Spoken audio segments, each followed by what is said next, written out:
The power grid goes down from an EMP blast. You clutch your standard-issue XM5 rifle and make your way down to the deserted city street. Suddenly, from the shadows, you see a Mars robot emerge with its turret swiveling from side to side. You dive for cover as its automated targeting system sights you and unleashes a barrage of bullets. You cover your head and pray to God that someone will save you as the wall you're hiding behind explodes into debris and dust. A missile appears out of the sky, moving at hypersonic speed. You see the projectile before you hear it. The missile slams into the robot with deadly accuracy and detonates. You're safe for now. But what other deadly weapons wait for you on the battlefields of World War III? Let's find out. World War III will be truly a world war. There will be no place on the planet that's safe from the weapons used in the conflict. Militaries have developed long-range capabilities for missiles, vehicles, and aircraft. Safe havens or refuges from war are a thing of the past. The war will be all-consuming, and everyone will need to choose a side. World War III will also be a war that's not just fought on Earth, but in the heavens as well. Control of space and the orbit around the planet will likely play a crucial role in World War III. But there's another and perhaps even more important battlefield, and that is in the ones and zeros that make up the digital realm. Many of the weapons used in World War III will use computerized targeting and guidance systems. Entire military strategies will be communicated through satellite data. Control of the internet and the digital world will likely determine who will come out on top. As we examine the weapons that will define World War III, we're going to assume that the countries with nuclear capabilities are keeping that option off the table. If nuclear war breaks out and consumes our planet in fire and radiation, the rest of the weaponry really doesn't matter. But if war is fought in order to eliminate an enemy without causing a nuclear winter, then there are some key weapons that will allow victory for whoever wields them. The battlefields of World War III will likely have just as many robots as soldiers. This is because robots can sustain more damage while also being more lethal and accurate. Machines like the Modular Advanced Armed Robotic System, or MARS for short, will be deployed across the world. This deadly robot runs on tracks, so it can handle any terrain. Even though it can't move as fast as foot soldiers, it doesn't necessarily have to. Imagine a Mars robot airdropped onto an enemy military compound during World War III. As soldiers step out of their barracks and ready themselves for combat, they'd be greeted by a deadly robot firing its high-powered machine gun directly at them. Its targeting system would give it a 360-degree view of everything around it, while also shooting with pinpoint accuracy. The Mars wouldn't need to seek out cover, as the thick armor plating would protect it from small arms fire. Anything short of a grenade would just ricochet off its armor.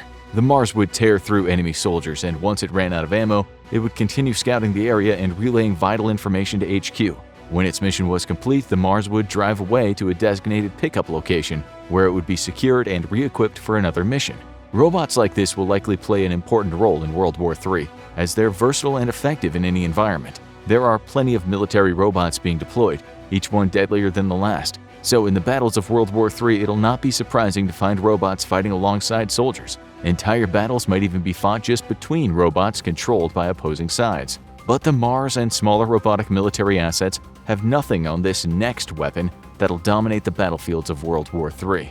The Black Knight sounds like something out of a superhero movie or medieval times. However, it's actually the tank of the future. What is unique about this tank isn't its state-of-the-art weapons or its ability to be easily airlifted by military transport aircraft. It's the fact that it can be controlled 100% remotely. The Black Knight is a remote-controlled tank that can deliver massive amounts of destruction without putting a single soldier at risk. This tank is equipped with a turret-mounted 30mm gun and a 7.62mm coaxial machine gun, both of which are deadly accurate. The Black Knight also has a 300 horsepower engine that allows it to travel quickly from one objective to the next. In World War III, the last thing you want to come up against on the battlefield as an infantry soldier is the Black Knight. Even if you were behind cover, the turret would tear apart whatever building you were hiding in, and then the tank would mow you down with its automated machine gun. Like the Mars, the Black Knight reaffirms that the future of combat will likely be conducted by machines, while the actual soldiers control the battle from the safety of a faraway base. But no matter how deadly a ground vehicle is, one robotic craft will be feared by anyone fighting in World War III, regardless of whether you're on the front lines or supposedly safely hidden away in a bunker. The MQ-9 Reaper and other deadly military drones will absolutely be key in World War III. These aircraft make sure no one is safe. They can be flown a world away and still destroy targets with destructive missile strikes. Their precision and ability to fly almost completely undetected through enemy territory will make drones very effective in World War III. The MQ-9 Reaper is larger and more powerful than the current MQ-1 Predator. It'll be able to hold a larger payload, and its updated circuits and software allow it to be controlled more reliably, making it even more deadly. The drone's ability to carry out maneuvers that a fighter jet couldn't make not only makes it a reliable asset for bombing and missile strikes, but deadly in the sky as well. An MQ-9 Reaper is only constrained by the abilities of its remote operator. It can fly higher and bank harder than a jet with a pilot in it, and with zero chance of the controller passing out from the high Gs. The Reaper and other drones can be thought of as an aerial ninja of World War III. They approach their target silently with radio jamming technology. The enemy has no idea they're being hunted from thousands of feet in the sky. The controller uses satellite imagery along with ground reconnaissance to create a complete picture of where their target is and which weapon will be utilized to take it out. There will be no hiding from the Reaper. This deadly craft will likely take a psychological toll on the enemy, as no matter how deep they are in their own territory, there will always be a chance that a Reaper or a Predator drone is lurking above them. But it's not just individuals that have to worry about drones. Entire battalions can be annihilated if these machines release their entire payload at them. Even more scary is the thought of a fleet of drones circling overhead, each with its own set of missiles armed and ready to demolish any target they sight. Make no mistake, the future of warfare is not stronger and better soldiers. It's who has the best unmanned aircraft and vehicles that can deliver decisive blows to an enemy without putting any soldiers at risk. That being said, with all of the robotic and remote-controlled combat vehicles fighting in World War III, there are a set of weapons that will be especially handy for each side. World War III will not just be fought by soldiers, it'll also be fought by coders and hackers. A drone doesn't do the military any good if it's hijacked by the enemy and turned against them. This is why one of the most important tactics that will be used during World War III will have to do with cyber warfare. The ability to shut down an enemy's operation and lock them out of their own systems will be invaluable to either side. There will be a lot of different aspects of cyber warfare that will manifest themselves in World War III. Computer viruses will undoubtedly play a pivotal role. Hackers will be able to sneak lines of code into military systems and wait for the opportune moment to release their virus and wreak havoc in the middle of a raging battle. If generals can't send orders to their troops due to a communications blackout caused by a virus, the tide of battle could quickly shift. Sensitive information will need to be stored in highly protective servers that have a number of fail-safes to keep hackers out. If they get past the first firewall, there will need to be backups to keep hackers from stealing valuable intel. If cyber attacks become as bad as many military strategists predict, some of the most important documents may never be digitized, as this is the only real way to keep them safe from hackers. But there is a much scarier side to cyber warfare that could manifest itself during World War III.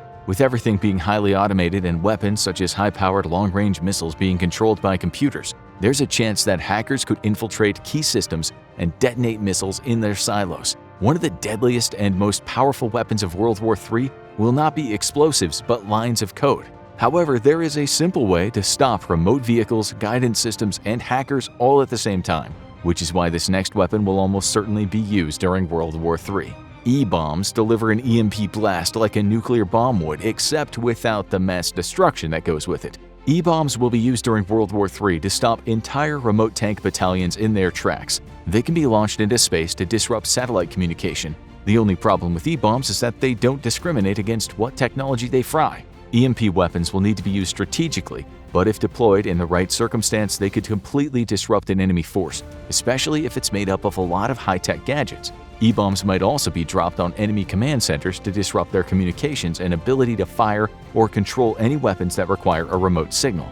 The great thing about E-bombs is that they will disrupt pretty much all electronics and high-tech weapons, but will not destroy buildings or cause civilian casualties. In World War III, E-bombs might be used to disable military assets in a city while causing minimal harm to the people living there. In the future, it'll be hard to find a weapon that doesn't contain at least some kind of electronic component. This means after an EMP blast, the only reliable weapon might be a good old-fashioned gun. E-bombs can also allow for the capture of enemy tech. If a remote-controlled tank such as the Black Knight encounters an EMP blast, its systems will be shut down. However, this means that if enemy engineers are nearby, they may be able to repurpose the vehicle for their own use by switching out the fried enemy circuitry with some of their own. An anti-EMP tech will probably be developed at some point out of necessity, but it'd be impossible to equip every vehicle with it in such a short amount of time. Therefore, any robotic vehicles caught in an EMP blast will be sitting ducks for scavengers and enemy capture. Even though high-tech weapons will play a major role in World War III, some classic military assets will be just as important. Currently, there are 24 aircraft carriers in service, with around 10 more being constructed. These floating fortresses will definitely play an important role in World War III. Fighter jets, bombers, and drones can all be launched from the platforms of these carriers. This means that wherever the aircraft carrier goes, there is a force ready to strike. The newest carriers come equipped with nuclear reactors that give them an almost infinite range. This setup allows them to power the ship so that pulling into a harbor where the carrier is a sitting duck can be kept to a minimum. Airdrops can be sent to resupply food and other necessities while the aircraft carrier continues to cruise around the world to carry out its next mission. That being said, they are very large vessels and would almost certainly be targeted by enemy attacks. Aircraft carriers in World War III will be equipped with as many countermeasures as possible to ensure enemy missiles and submarines don't sink them. Nuclear subs will also play a major role, especially when it comes to the deployment of ballistic missiles. New subs are being equipped with dampening technology that allows them to remain hidden from sonar and radar. The fact that they also use nuclear reactors means the subs can stay hidden underwater almost indefinitely. However, the major threat to both aircraft carriers and subs will likely not come from the water but from the sky. Most military strategists agree that the future of long-range warfare is hypersonic missiles. These are projectiles that travel faster than Mach 5, or 3,800 miles per hour. Needless to say, they are fast and they are deadly. The bad news for people rooting for the United States to win World War III is that they are pretty far behind in the hypersonic missile technology race. Both Russia and China have working hypersonic missiles, although they still need to perfect their designs to make them more accurate. The United States, on the other hand, has yet to develop a reliable hypersonic missile that doesn't explode mid-air. Hypersonic missiles will be vital in World War III because there are currently no countermeasures to stop them. The speed at which these missiles move makes it impossible to shoot them out of the sky, unless you are incredibly lucky and hit them by accident. The moment a hypersonic missile shows up on radar, it is too late. The missile would hit its target long before an evacuation could even begin. Also, these insanely fast missiles can cause immense damage. Even if the missile isn't designed to carry a large bomb, the sheer force with which it'll impact its target will essentially vaporize anything in the immediate vicinity. Long-range missiles in general will likely play a major role and define the way World War III is fought. However, hypersonic technology takes things to the next level. Ballistic missiles can be slow to launch and allow time for countermeasures to be deployed while it's en route. This brings us to the furthest frontiers of World War III. Battles will take place on the ground, in the air, and outside of the atmosphere.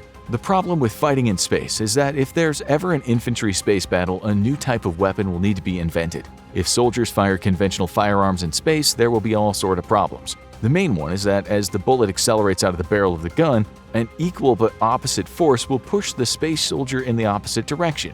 This means there could be rogue bullets flying through space one way while soldiers are flung through space the opposite. This obviously wouldn't be great tactically and could lead to a draw in the space part of World War III. However, missiles would still work well and could destroy satellites and entire space stations. As of right now, there are no weapons dedicated solely for space fighting, but that doesn't mean other weapons couldn't be repurposed. For example, the Boeing Laser Avenger is an infrared laser system that shoots a high-powered beam at explosive targets and causes them to detonate. If this weapon was equipped to a spacecraft, it could theoretically be used to ignite the fuel of an enemy spaceship.